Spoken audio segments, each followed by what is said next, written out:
के सवाल को इस देश में सबसे ज्यादा मुखरता से अगर किसी संगठन ने उठाया है तो वो एनएसयूआई है। इसके खिलाफ जो है हर प्रदेश में हमने आंदोलन किए हैं और यह बात सुन करके आपको आश्चर्य होगा कि एनएसयूआई ने इस प्रदेश में अपनी भी सरकार के खिलाफ आंदोलन किया। ये नैतिकता का तकाजा है, ये वक्त की जरूरत है। पेपर लीक कहीं भी होता है, ये एडमिनिस्ट्रेटिव फेलियर है। इस एडमिनिस्ट्रेटिव फेलियर को हमको हर हाल में रोकना पड़ेगा और पेपर लीक के संबंध में एक मजबूत कानून ला करके जो भी लोभी लोग हैं, जो इसमें गड़बड़ी पैदा कर रहे हैं, जो नौजवानों के भविष्य से खिलवाड़ कर रहे हैं, सख्त कानून बना करके उनके ऊपर कार्रवाई किया जाना चाहिए। मैं प्रधानमंत्री नहीं हूं कि अपनी बात बोल करके चला जाऊंगा, आपकी बात सुनूंगा।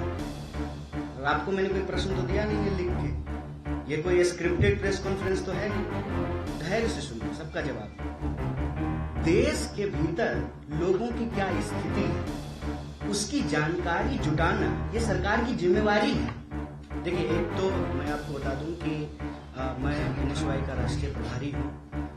पेपर लीक के सवाल को इस देश में सबसे ज्यादा मुखरता से अगर किसी संगठन ने उठाया है तो वो एनएसयूआई है। इसके खिलाफ जो है हर प्रदेश में हमने आंदोलन किए हैं और यह बात सुन करके आपको आश्चर्य होगा कि एनएसयूआई ने इस प्रदेश में अपनी भी सरकार के खिलाफ आंदोलन किया।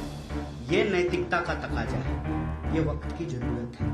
पेपर लीक कहीं भी होता है, ये एडमिनिस्ट्रेटिव फेलियर है।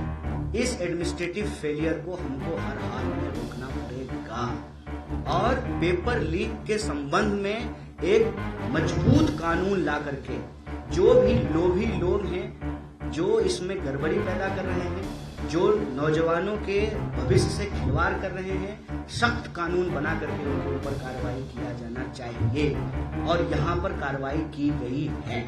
ऐसा नहीं है कि राजस्थान में कार्रवाई नहीं की गई है, राजस्थान में कार्रवाई की गई है और मैं आपको यह गारंटी लेता हूँ कि हमारी सरकार हो या किसी भी पार्टी की सरकार हो, यूथ के भविष्य के साथ अगर कोई खिलवाड़ होगा तो हम सड़क पर उतरने से नहीं हिचकेंगे।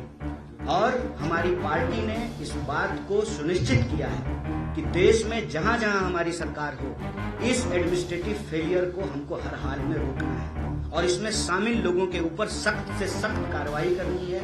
एक प्रेसिडेंट सेट करना है कि दूसरे प्रदेश के लोग जो हैं उनको ये मैसेज जाए और जो ये करने वाले लोग हैं उनको ये मैसेज जाए कि अगर हम युवाओं के भविष्य के साथ खिलवाड़ करेंगे तो हम जेलों में सड़ेंगे। और राजस्थान की सरकार ने इस पर कार्रवाई की है और आने वाले दिनों में भी इस तरह का अगर कोई मामला होगा, न सिर्फ इसको रोकेंगे बल्कि इसके ऊपर सख्त से सख्त करेंगे।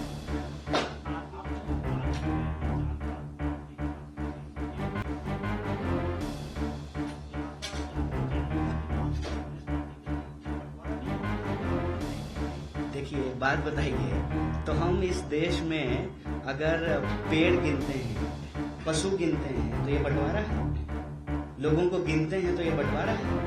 क्लास मैं प्रधानमंत्री नहीं हूं कि अपनी बात बोल करके चला जाऊंगा, आपकी बात सुनूंगा। और आपको मैंने कोई प्रश्न तो दिया नहीं है लिख के, ये कोई स्क्रिप्टेड प्रेस कॉन्फ्रेंस तो है नहीं। धैर्य से सुनिए, सबका जवाब। देश के भीतर लोगों की क्या स्थिति है, उसकी जानकारी जुटाना ये सरकार की जिम्मेवारी है। सरकार को ये जिम्मेवारी निभानी पड़ती है। और आप बताइए कि पिछले 10 साल से जो पेंडिंग सेंसस था वो तो हुआ ही नहीं है। और सिंपल आप बताइए, आपके घर में खाना बनता है सुबह शाम, तो जितने सदस्य होते हैं उतना ही खाना बनता है। 5 लोग जो हैं उनके लिए खाना बनता है। अगर 5 लोग हैं, 10 लोग हैं तो 10 लोगों का खाना बनता है। आपके घर में मान लीजिए कोई त्योहार है या शादी है, ब्याह है, तो आप गेस्ट लिस्ट बनाते हैं, गेस्ट लिस्ट के हिसाब से जो है आप खाना बनवाते हैं। गिनने में क्या परेशानी है और इसको हम बंटवारा क्यों कह रहे हैं? ये तो एक्सरे है कि देश के अंदर सभी जातियों की क्या स्थिति है वो देश को पता चल जाएगा।